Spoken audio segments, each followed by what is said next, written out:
Kita sudah masuk di bulan Al-Muharram. Saya sering katakan namanya Al-Muharram. Ya, bukan Muharram tapi Al-Muharram. Itu yang lebih tepatnya. Jadi ada Muharram, ada Al-Muharram, ada Haram, ada Muhrim, ada Mahram. Itu berbeda.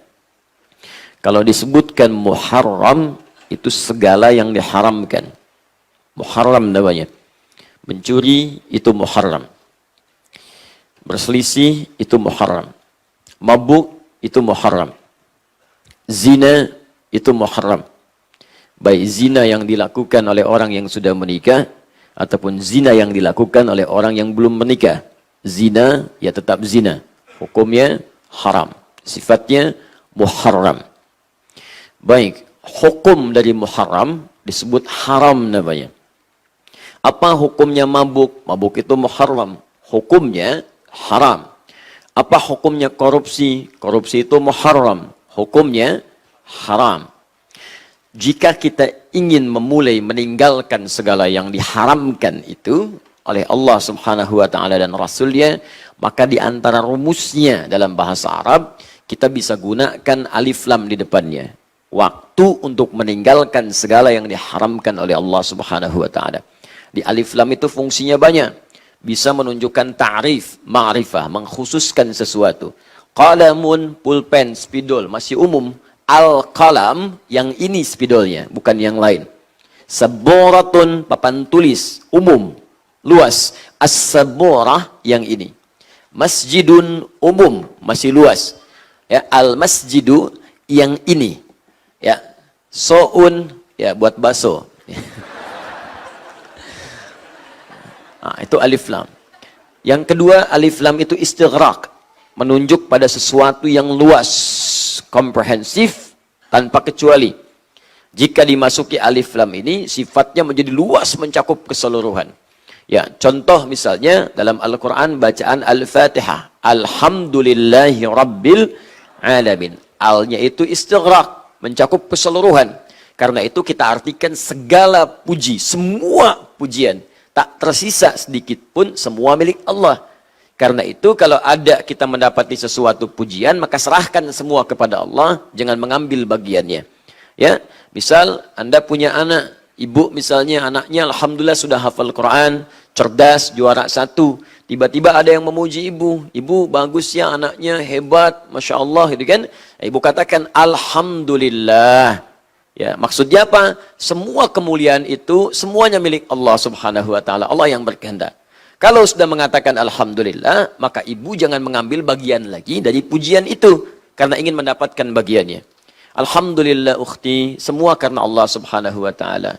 Ya, memang saya juga mengajar sih malam-malam ya saya doakan juga. Nah, itu enggak usah. Ya.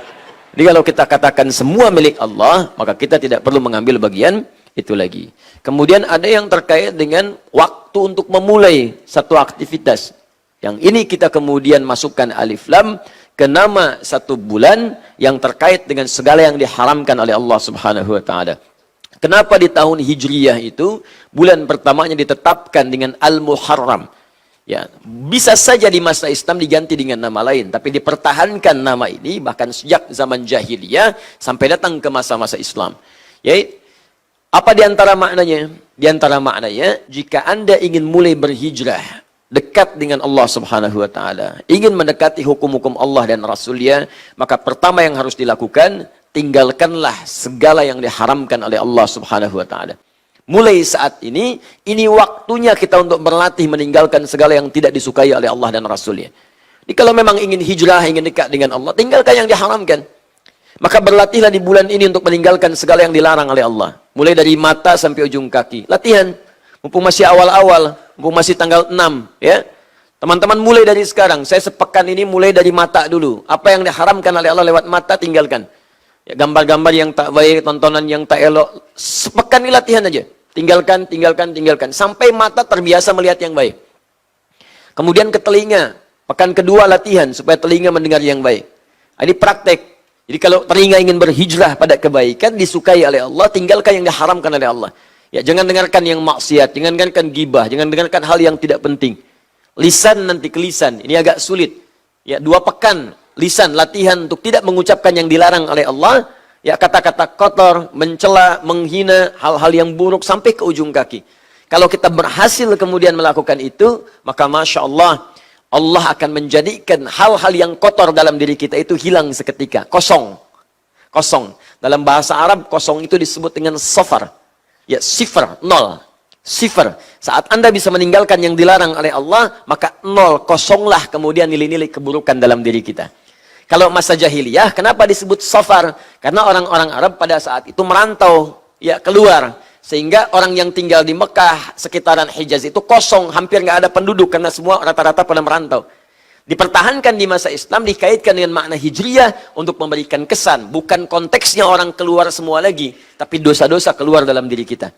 Itulah sebabnya nanti turun Quran surah ke-9 ayat 36 itu untuk menunjukkan latihan 4 bulan dikenal dengan bulan hurum namanya. Termasuk Al-Muharram di dalamnya berlaku sejak masa-masa di jahiliyah, bahkan sebelum Islam, dikuatkan kemudian di masa Islam sebagai warisan para nabi-nabi sebelumnya.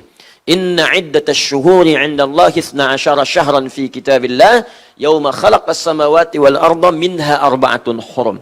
Kata Allah, sungguh jumlah bilangan bulan di sisi Allah sejak mulai langit dan bumi diciptakan, ditetapkan oleh Allah setahun ada 12 bulan.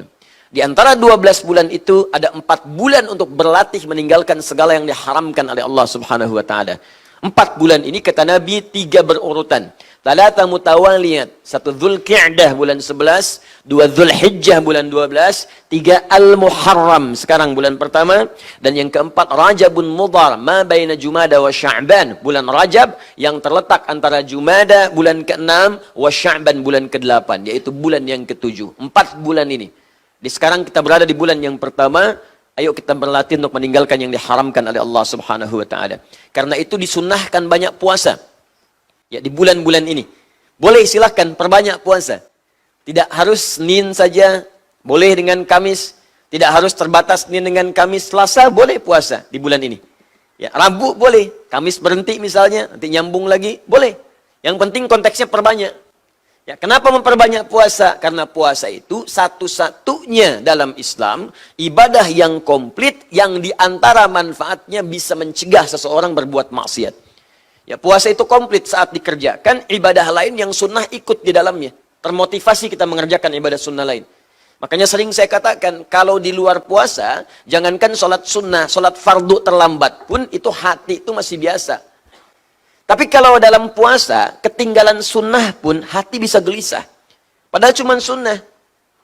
Nih, sholat tarawih itu apa hukumnya? Sunnah. Tapi kalau ibu ketinggalan tarawih saat Ramadan, nggak enak kan?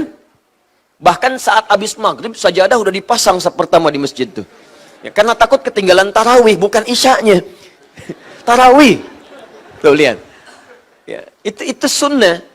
Orang kalau tidak puasa, belum tentu bisa ngasih saat ada orang meminta. Lampu merah depan orang minta, belum tentu diberi. Tapi saat puasa, yang nggak kelihatan mata itu dicatat. Bahkan ditanya, berapa jumlah yatim, berapa jumlah fakir, berapa jumlah du'afa. Itu ada anggarannya gitu. Itu puasa, dahsyatnya itu demikian. Nah, dalam saat bersamaan, orang puasa itu dahsyatnya bisa mencegah maksiat. Makanya kalau rajin puasa, itu pasti jadi orang baik tuh. Kalau ada orang rajin puasa, tidak merubah pribadi dia jadi baik, ada yang salah dengan puasanya. Karena ketika orang puasa, maka maksiat akan terjaga dalam dirinya. Nggak percaya silahkan. Ya maaf ya, seburuk-buruknya orang, sekoruptor-koruptornya orang yang rajin korupsi, itu saat puasa, libur. Betul. Pencuri itu bisa libur saat puasa. Pendusta bisa nggak bohong, minimal takut batal puasanya. Ya. Orang yang rajin marah pun bisa nggak marah. Kan saya dulu sering ilustrasikan, jam 6 itu buka maghrib, jam 6 sore. Jam 6 kurang seperempat ada yang provokasi, dicela habis-habisan, padahal dia pemarah, bisa nggak marah. Temannya heran nggak nanya, ente nggak balas? Ntar habis maghrib. Udah maghrib lupa gitu kan. Nah itu puasa. Ya, maka itu ayo perbanyak puasa ya, perbanyak puasa, minimal nanti di hari ke-10-nya kita bisa menunaikan puasa sunnah, dan sunnah ini cukup ditekankan dan datangnya hanya setahun sekali. Kalau tidak mendapatinya tahun ini, kita harus menunggu sampai tahun depan, itu pun kalau hidup. Ya kalau tidak hidup, maka tawakallah kepada Allah untuk bisa mengerjakan apa yang kita bisa lakukan di hari ini insya Allah.